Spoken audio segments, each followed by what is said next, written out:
விஜய் வந்து இப்போ அவர் வீரம் நிறைய இருக்குதுன்னு காட்ட வேண்டிய தருணம் இது. ஏன்னா நானும் அந்த வீரம் வெளிப்படும் பார்க்குறேன்.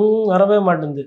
ரோபோ சங்கர் ஐயா ஒரு படத்தில் ரிப்பீட் போயிட்டு வர, ஆனால் இன்னும் ஒன் மோர் போயிட்டு வரேன்னு அந்த மாதிரி இவரை மோடிஜியை எதிர்த்து பேசுவார்னு பார்க்குறேன், பேசவே மாட்டேன்றாரு. அமித்ஷா பற்றி பேசுவார்னு பேசவே மாட்டுறாரு. இல்லை குறைஞ்சபட்சம் 2 தொகுதியில் கூட நிற்கலாம் அவர். ஐயா புஷி ஆனந்தோட ஆசை 4 தொகுதியில், அதுக்கும் சட்டத்தில் இடம் இல்லைன்றது அவருக்கு தெரியாது. மேபி குளத்தூரோ இல்லை சேப்பாக் ட்ரிப்ளிகன்லேயோ நிற்கலாம். இன்னொரு தொகுதி வேறாருன்னா அவருக்கு பிடிச்ச தொகுதியாக நிற்கலாம். இல்லை எனக்கு வந்து மாற்றே கிடையாது, நானும் திமுகக்கும் தாவேகாக்கும் தான் சண்டை அப்படின்னா, அது உண்மையாக இருந்தால், சத்தியமான உண்மையாக இருந்தால் அவர் எடப்பாடி பழனிசாமி எதிர்த்து போய் சேலத்தில் நிற்கும். போட்டி 2 கட்சிக்கு தான் இல்லையா?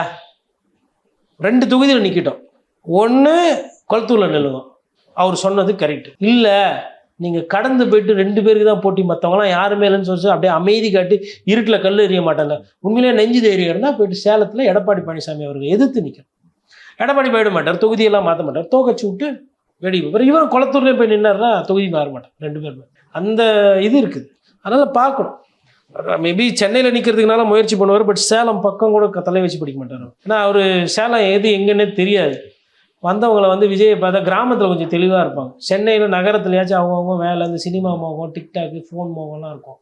கிராமப்புறங்களில் ரொம்ப தெளிவானவங்க. அவங்க யார், அவங்களுக்கு உண்டான அரசியல்வாதின்றத ரொம்ப.